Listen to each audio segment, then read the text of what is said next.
السلام علیکم. اسلامیات برائے 9th and 10th Sindh board plus Aga Khan board کے چیپٹر نمبر 2 کے ساتھ ہم حاضر ہیں. سب سے پہلے تو میں آپ سے ریکویسٹ کروں گی کہ اگر آپ نے ابھی تک میرا چینل سبسکرائب نہیں کیا ہے اور آپ یہاں پہ آ کے وہ دیکھ رہے ہیں ویڈیوز، تو آپ چینل سبسکرائب کر دیں اور ساتھ ہی گھنٹی کا بٹن ہوتا ہے وہ بھی دبا دیں تاکہ آپ کو ساری نئی ویڈیوز ملتی رہیں اور جو کہ انشاءاللہ آپ کو لیکچرز ملتے رہیں گے. یہاں پہ آپ کو اس چینل پہ آپ کو آسانی یہ ہے کہ آپ کو کہیں جا کر ٹیوشن لینے کی ضرورت نہیں ہے. گھر بیٹھے آپ جس طریقے سے ویڈیوز دیکھتے ہیں اور اسی طریقے سے آپ یہاں پر آ کے لیکچرز اٹینڈ کر سکتے ہیں اور پڑھائی کر سکتے ہیں. نوٹس کی جہاں تک بات ہے، مجھے کچھ بچوں نے میسیج کیا تھا، تو نوٹس کی جہاں تک بات ہے تو آپ مجھے یہیں پہ ڈسکرپشن میں لکھ دیجئے، کمنٹس میں لکھ دیجئے کہ آپ کو نوٹس چاہیے انگلش کے، اردو کے، فزکس کے، میتھس کے، کمپیوٹر سائنس کے، بایولوجی کے. آپ پاکستان کے کسی بھی شہر میں ہوں، اسپیشلی اگر آپ سندھ بورڈ سے ہیں یا پنجاب بورڈ سے بھی اگر آپ کو نوٹس چاہیے ہیں تو میں آپ کو یہاں سے کراچی سے ڈسپیچ کر سکتی ہوں. اور بہت تھوڑی سی اس کی فیس ہے، زیادہ نہیں ہے، لیکن آپ کو آرام سے مل جائے گا. تو چینل سبسکرائب کریں. اچھا، پچھلی دفعہ ہم نے حدیث قرآن شریف کا تعارف پڑھا تھا، اب ترجمہ و تشریح منتخب آیات کی ہم پڑھتے ہیں. آج جو ہمارا ٹاپک ہے وہ ترجمہ اور تشریح ہے. بہت آسان ہے ماشاءاللہ. ہم سب مسلمان ہیں، جو لوگ بھی اسلامیات پڑھ رہے ہیں وہ مسلمان ہیں اور ان کے لیے انشاءاللہ تعالیٰ یہ پڑھنا مشکل نہیں ہوگا اور میں سمجھاتی جاؤں گی. اچھا، سب سے پہلی جو ہماری منتخب آیت ہے اس کا ترجمہ اور تشریح میں آپ کو بتاتی ہوں. سورہ بقرہ کی ہے، ٹھیک ہے، آیت 177. اچھا، بسم اللہ الرحمن الرحیم. بسم اللہ الرحمن الرحیم. آیت نمبر 1 ہے. اچھا، میں ایک چیز آپ کو بتا دوں کہ میں آپ کو اپنے لیکچر میں یہ بھی بتاتی رہوں گی کہ کیونکہ ظاہر بات ہے آیات اور تشریحات بہت زیادہ ہیں، پھر احادیث بھی ہیں، تو ہم عربی کی وجہ سے تھوڑے سے پریشان ہو جاتے ہیں کہ عربی جو ہے وہ ہماری لینگویج نہیں ہے اور ہمیں پریشانی ہوتی ہے. بہت سے بچے مکس اپ کر دیتے ہیں.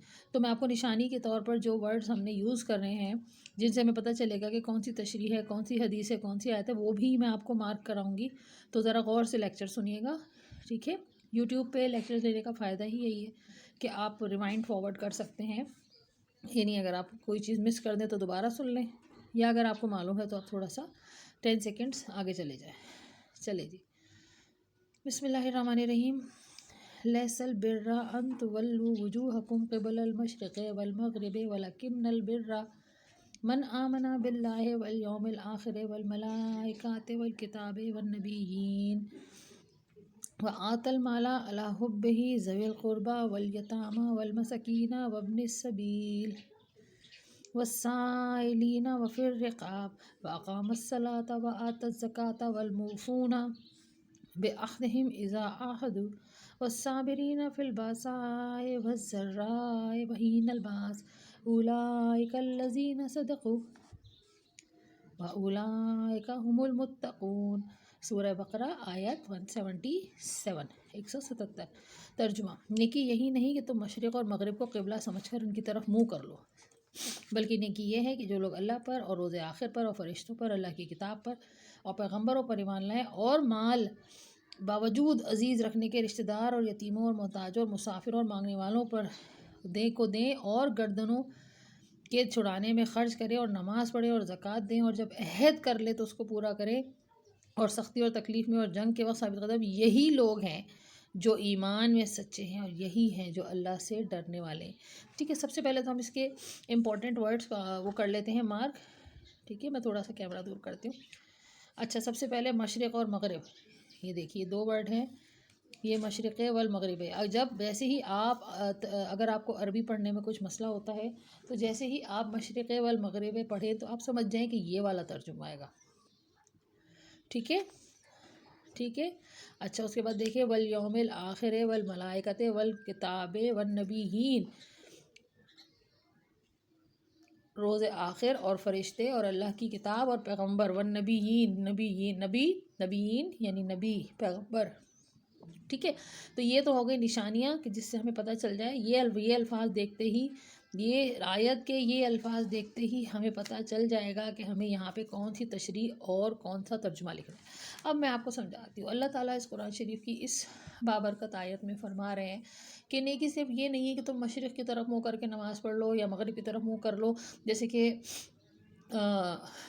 خانہ کعبہ مغرب کی طرف ہے اور مسجد قبلتین جس کو کہا جاتا ہے، وہاں پہ جب حکم ہوا تھا کہ بیت المقدس کی طرف، ابھی پہلے مسلمان جو تھے وہ بیت المقدس کی طرف رخ کر کے نماز پڑھتے تھے، اس کے بعد حکم آیا حضور پاک صلی اللہ علیہ وسلم کو کہ آپ خانہ کعبہ کی طرف رخ کر کے نماز پڑھیں۔ تو اللہ تعالیٰ نے فرمایا ہے کہ نیکی صرف یہ نہیں ہے، مطلب نماز نیکی تو ہے، لیکن اس کے علاوہ نیکی صرف یہ نہیں ہے کہ تم مشرق مغرب کی طرف اسی جھگڑے میں پڑے رہو اور بس اسی میں پڑے رہو کہ بس ہم نے نماز پڑھ لی۔ نہیں، نیکی یہ بھی ہے کہ اللہ پہ ایمان لاؤ، لیکن یہ بھی ہے کہ روز آخرت پہ، قیامت میں ایمان لاؤ، فرشتوں پہ لاؤ، اللہ کی کتاب پہ لاؤ، نبیوں پہ لاؤ، اور مال عزیز رکھنے کے باوجود، یعنی مال بہت عزیز ہوگا تمہیں، لیکن رشتہ داروں پہ خرچ کرو، انہیں کھلاؤ پلاؤ، ان کی مدد کرو، کوئی مالی مشکل میں اس کی مدد کرو۔ یہ نہیں کہ عید پہ اپنے 4 جوڑے بنا کے بیٹھ گئے، کسی رشتہ دار کے گھر میں کھانے کو بھی نہیں، یہ نہ کرو۔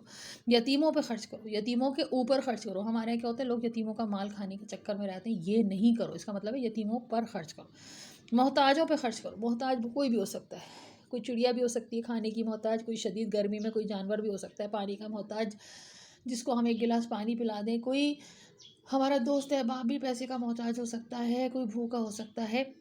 مسافروں پہ خرچ کرو جو دوسرے پردیسی ہیں، اور مانگنے والوں کو دو، اور گردنوں کے چھڑانے میں خرچ کرو۔ یعنی گردنوں کا چھڑانے کا مطلب ہے کہ کوئی قرض تلے دبا ہوا ہے، کسی کی گردن دبی ہوئی ہے، کسی کے مالک نے اس کو پیسے دیے ہوئے اور اس کو دے نہیں رہا، تو یہ نہیں میں تمہیں چھٹی نہیں دوں گا کیونکہ تم نے میرے پیسے کھائے ہوئے، تو اس کا قرضہ اتارنے میں اس کی مدد کرو۔ اور مطلب یہ سب بھی نیکیاں ہیں، یہ بتایا گیا۔ اور نماز پڑھو اور زکوٰۃ دو، اور نماز بھی پڑھو اور زکوٰۃ بھی دو، اور جب کوئی وعدہ کر لو کسی سے پورا کرو، جھوٹ نہیں بولو، یعنی سب سے بڑی بات جھوٹ نہیں بولو، ٹھیک ہے نا، سب سے بڑی بات جھوٹ نہیں بولو، اور سختی اور تکلیف میں اور جنگ کے وقت ثابت قدم رہو۔ یعنی جب اللہ کی طرف سے سختی آئے تو یہ نہیں کہ ذرا سی سختی آئی کسی اور کی طرف چلے گئے، آپ دعا کر دیں، آپ دعا کر دیں، ارے نہیں، اللہ سے خود دعا مانگو، اور تکلیف میں اللہ کو یاد کرو۔ یہ نہیں کہو اللہ نے ہمیں یہ تکلیف دے دی، یہ کہو اللہ تیرا شکر، تو نے ہمیں تکلیف کے لائق سمجھا۔ آپ جیسی یہ الفاظ کہتے ہیں آپ کی تکلیف ختم ہونا شروع ہو جاتی ہے۔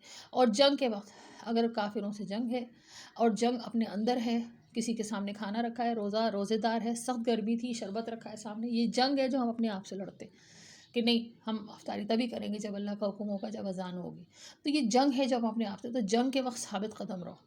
کسی کے سامنے بہت حسین عورت ہے، گناہ کی دعوت دے رہی ہے، وہ ثابت قدم رہے، نہیں گناہ ہے، یہ میرے رسول کو پسند نہیں، میرے اللہ کو پسند نہیں۔ جنگ کافروں کے ساتھ تو ہوتی ہے، لیکن ایک جنگ ہماری اپنے آپ سے بھی ہوتی ہے، وہ ہر وقت ہوتی ہے کہ کوئی ہمیں گالی دے رہا ہے، بہت بری گالی دے رہا ہے، مگر اپنے آپ سے جنگ کرو اور زبان روک لو، اور اس کی بات کہو نہیں ہمیں نہیں دینی جواب میں گالی، اللہ دیکھ رہا ہے، اللہ جواب دے گا۔ تو یہ سب بھی جنگ ہے، اور جنگ کے وقت ثابت قدم رہو، ٹھیک ہے، مضبوط رہو۔ یہی لوگ ہیں جو ایمان میں سچے ہیں، اور یہی لوگ ہیں جو اللہ سے ڈرنے والے ہیں، ٹھیک ہے، ٹھیک ہے۔ اب یہ مشکل الفاظ ہیں، یہ تو آپ پڑھ سکتے ہیں، اس میں کوئی ایسی مشکل بات نہیں ہے۔ تشریح اس آیت میں دین اسلام اچھا تو دیکھیں یہودی، وہی میں نے آپ سے کہی کہ بیت المقدس والی بات کہ یہودی جو تھے وہ اعتراض کرتے تھے کہ کبھی ادھر منہ کر رہے ہیں، کبھی ادھر منہ کر رہے ہیں، کبھی ادھر منہ کر رہے ہیں، تو پھر اللہ تعالیٰ نے کہا کہ اس میں آپ صرف نماز کی طرف وہ نہیں کریں، آپ لوگوں پہ بھی خرچ کریں، لوگوں کا احساس کریں، سوسائٹی کے لیے کام کرنے کے بڑی اخلاقیات کا بڑا اللہ تعالیٰ نے زور دیا، یعنی قرآن شریف میں اخلاقیات پہ بڑا زور دیا گیا۔ چلیے جی، آیت نمبر 2، بسم اللہ الرحمن الرحیم۔ میں ذرا کیمرہ اس کا قریب کر لوں، ایک منٹ۔ یا ایھا الناس اتقوا ربکم الذی خلقکم من نفس واحدۃ وخلق منها زوجها وبث منهما رجالا کثیرا ونساء واتقوا اللہ الذی تساءلون بہ والارحام ان اللہ کان علیکم رقیبا۔ اب یہ سورہ نساء آیت نمبر 1 آ گئی ہے۔ سورہ نساء خواتین اور مردوں کے حوالے سے بڑی امپورٹنٹ ہے۔ اس میں جہاں پورے قرآن شریف میں اخلاقیات پہ اور سوسائٹی میں اچھا رہنے پہ بہت توجہ دی گئی ہے، بہت زیادہ زور دیا گیا ہے، جیسا کہ ہم نے پچھلی آیت میں دیکھا، تو اسی طرح سورہ نساء میں مرد اور عورت کے آپس کے تعلقات میں جس کی بنیاد پہ گھر بنتے ہیں اس پہ بڑا زور دیا گیا ہے۔ مرد اور عورت کا رشتہ، میاں بیوی کا رشتہ بہت امپورٹنٹ ہے اس حوالے سے، کیونکہ اللہ تعالیٰ نے دنیا میں جو سب سے پہلے رشتہ بنایا تھا وہ حضرت آدم علیہ السلام اور اماں حوا کا بنایا تھا۔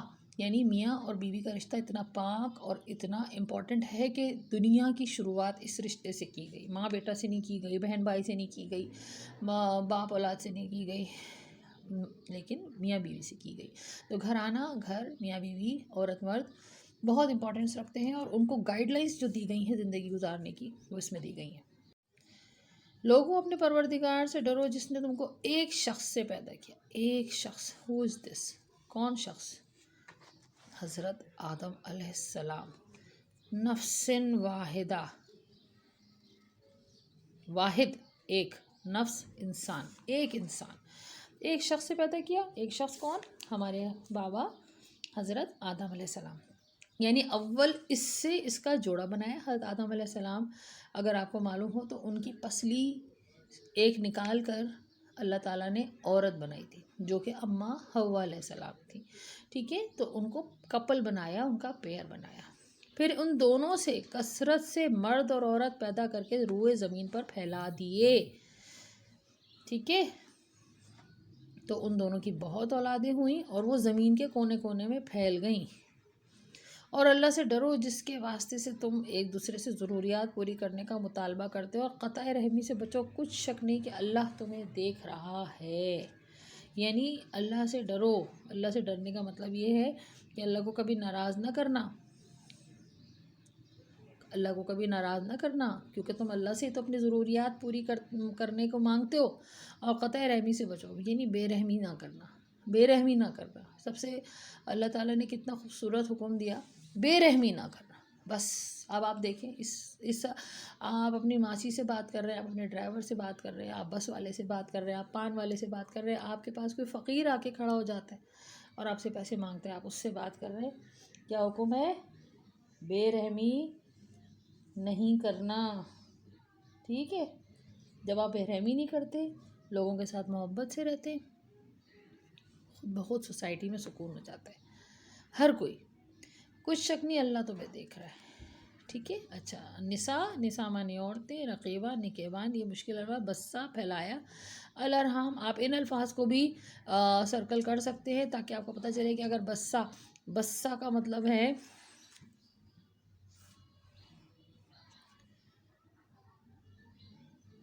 کہ پھیلایا. ٹھیک ہے، یہ ٹھیک ہے. ارحام رحم کی جمع ہے. اس کے معنی ہے قریب کے رشتہ دار کے ساتھ تعلقات رکھو، صلہ رحمی رکھو. بعض اوقات ایسا ہوتا ہے کہ ہمارے گھر ہمارا کوئی قریب رشتہ دار آ جاتا ہے، لوگ منہ بناتے ہیں، یہ کہاں سے آ گئے، یہ کیوں آ گئے. یہ نہ کرو یار، یہ نہ کرو. رحم کرو لوگوں پہ. کسی کے کپڑے میلے پرانے ہوتے ہیں، کسی کی بائک پرانی پھٹ پھٹی سی ہوتی ہے، مذاق اڑاتے ہیں لوگ. یہ نہ کرو، بے رحمی نہ کرو. کوئی اپنے 4 بچوں کو بائک پہ بٹھا کے لے کے جا رہے ہیں، لوگ مذاق اڑاتے ہیں، ارے بھائی کیا ہو گیا، پورا ٹبر سنبھال لیا تم نے تو بائک پر. یہ غلط ہے. دل نہ دکھاؤ، بے رحمی نہیں کرو. حضرت صلی اللہ علیہ وسلم نے فرمایا صلہ رحمی یہ نہیں کہ دوسرا جوڑے تو آپ اس سے جوڑے، صلہ رحمی ہے کہ جب دوسرا توڑے تو آپ اس کے ساتھ قرابت داری جوڑے رکھیں. حضرت صلی اللہ علیہ وسلم نے فرمایا کہ یہ نہیں کہ دوسرے نے معافی مانگی تو ہی آپ اسے معاف کریں گے، بلکہ یہ ہے کہ دوسرا جب جوڑنے کی کوشش کرے تو آپ اسے جوڑیں. ٹھیک ہے. اس آیت میں اللہ پر، انسانوں کی وحدت پر، یعنی کہ مل کے رہنے پر، صلہ رحمی کی اہمیت پر، رشتہ داروں کے عقود، ٹھیک ہے، اور قطع رحمی کو بیان کیا گیا ہے. اے انسانوں کے مطلب یہ ہے کہ پوری انسانیت، چاہے مسلم ہو نان مسلم ہو، اللہ نے فرمایا کہ تم سب کا مالک اللہ ہے. تم سب کوئی بھی ہو، تمہیں اپنے اللہ سے ڈرنا چاہیے. ڈرنا کس حوالے سے چاہیے؟ کہ اللہ کو بے رحمی پسند نہیں ہے. اور یہ بتا دیا گیا کہ تمام انسان اصل میں ایک ہی ماں باپ کی اولاد ہیں. پھر وہ دنیا کے کونے کونے میں پھیل گئے تو ایک دوسرے کے ساتھ محبت سے رہو، پیار سے رہو، کیونکہ ہم سب بالآخر ایک ہی خاندان کے ہیں. چاہے وہ ان کا رنگ کچھ ہو سکتا ہے، کوئی گورا ہو سکتا ہے، کوئی نیگرو ہو سکتا ہے، کالا ہو سکتا ہے، کوئی بہت انگلش برٹش ہو سکتا ہے، لیکن ہیں سب ایک ہی حضرت آدم علیہ السلام کی اولاد. ٹھیک ہے. اچھا، آیت نمبر 3. بسم اللہ الرحمن الرحیم. وَآتُوا الْيَتَامَى أَمْوَالَهُمْ وَلَا تَتَبَدَّلُوا الْخَبِيثَ بِالطَّيِّبِ وَلَا تَأْكُلُوا أَمْوَالَهُمْ إِلَىٰ أَمْوَالِكُمْ إِنَّهُ كَانَ حُوبًا كَبِيرًا. سورہ نساء آیت نمبر 2. اور یتیموں کا مال جو تمہاری تحویل میں ان کے حوالے کر دو، اور ان کے پاکیزہ اور عمدہ مال کو اپنے ناقص اور برے مال سے نہ بدلو، اور نہ ان کا مال اپنے مال میں ملا کر کھاؤ. یہ بڑا سخت گناہ ہے. اللہ معاف کرے، ہمارے یتیموں کی بڑی حق تلفیاں ہوتی ہیں. کوئی یتیم ہو جائے تو بس اس کے بعد اس بیچارے کی کم بختی آ جاتی ہے. اور آپ دیکھیں قرآن میں کیا کہا گیا، سخت گناہ ہے. لوگ یتیموں کا مال کھا جاتے ہیں، ان کے بڑے گھر کو چھوٹے گھر سے بدل دیتے ہیں. میں نے تو اس حد تک لوگوں کو دیکھا ہے، ایسے بھی دنیا میں لوگ دیکھیں کہ یتیم خانے کھانا جا رہے ہیں اور اس میں سے وہ اچھی اچھی بوٹیاں چھانٹ رہے ہیں کہ ہمارے گھر کے لیے ہم اس میں سے ایک پیالہ ایک ڈونگا نکال لیں، اچھی بوٹیاں. یہ نہ کرو، نہ کرو. بہت سخت گناہ ہے. آپ جس چیز کو قرآن میں کہہ دیا سخت گناہ ہے، اس کے آگے ہمارے پاس کوئی بحث کی گنجائش بچتی ہے؟ نہیں بچتی. آپ لوگ بچے ہو، خیر سے انشاءاللہ آپ کے آگے زندگی پڑی ہے. سمجھ لو، کوئی یتیم ہو جائے نا، کوئی یتیم ہو جائے، اللہ نہ کرے، اللہ نہ کرے، اور اللہ نہ کرے کوئی قریبی ہو جو یتیم ہو جائے، اس کے گھر پانی بھی مت پیو جا کر، کیونکہ وہ اس یتیم کا مال ہو جاتا ہے. پہلے وہ باپ کا مال تھا اس کے، اب وہ یتیم کا مال ہے، اس سے پوچھ کے پیو. بہت. اور اس کی سب سے بڑی مثال میں آپ کو دوں، کیونکہ رسول پاک صلی اللہ علیہ وآلہ وسلم یتیم ہوئے تھے، ان کے والد ان کی پیدائش سے پہلے گزر گئے تھے. تو یتیم کی کیا اہمیت ہے؟ کبھی بھی کسی یتیم کے ساتھ کوئی زیادتی کرنے سے پہلے سوچ لو کہ یتیم کا درجہ کیا ہے. ٹھیک ہے؟ یتیم کے ساتھ بہت، اس آیت میں جو میرا خیال ہے کہ میں نے کافی سمجھا دیا. یہ آپ کے امپورٹنٹ الفاظ ہیں، الخبیث و خراب چیز. ٹھیک ہے؟ یتیموں کا مال ان کے حوالے کرو. یعنی اگر کسی کے باپ نے آپ کو پیسے، کسی کو پیسے دیے، وہ مر گیا، وہ بیچارہ انتقال کر گیا، اب اس کے بچوں کو وہ پیسے واپس کرو. یہ مت سوچو کہ بندہ تو چلا گیا، آپ کو اس کو پیسے واپس کرنے، کوئی نہیں، کرنے چھوڑو. یہ نہیں کرو، غلط بات ہے، گناہ ہے. یتیم کا مال ہو گیا اب وہ. اور یتیم کون؟ یتیم کا رتبہ کہاں سے شروع ہوا؟ میں نے آپ کو بتایا، نبی پاک صلی اللہ علیہ وآلہ وسلم خاتم النبیین سے.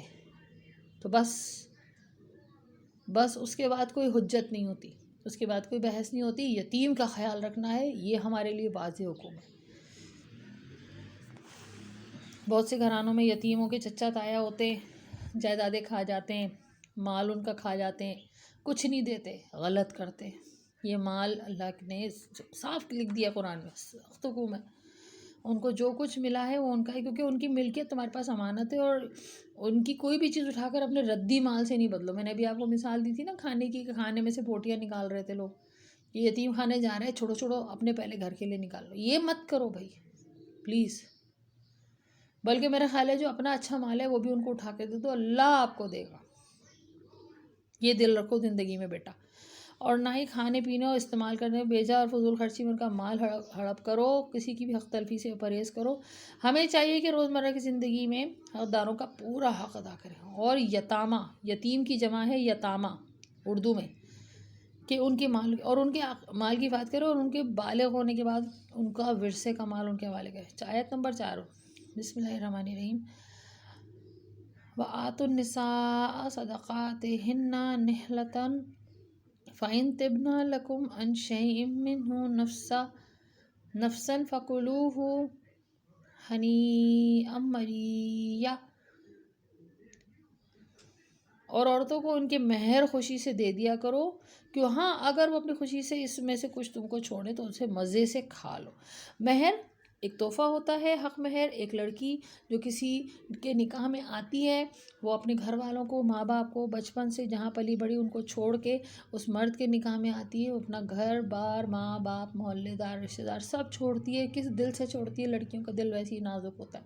پھر بھی وہ چھوڑتی ہے کہ نہیں، یہ بندہ اب میری ذمہ داری لے رہا ہے، اب یہ میری ذمہ داری اٹھائے گا، یہ اچھا بنے گا، یہ میرا خیال رکھے گا.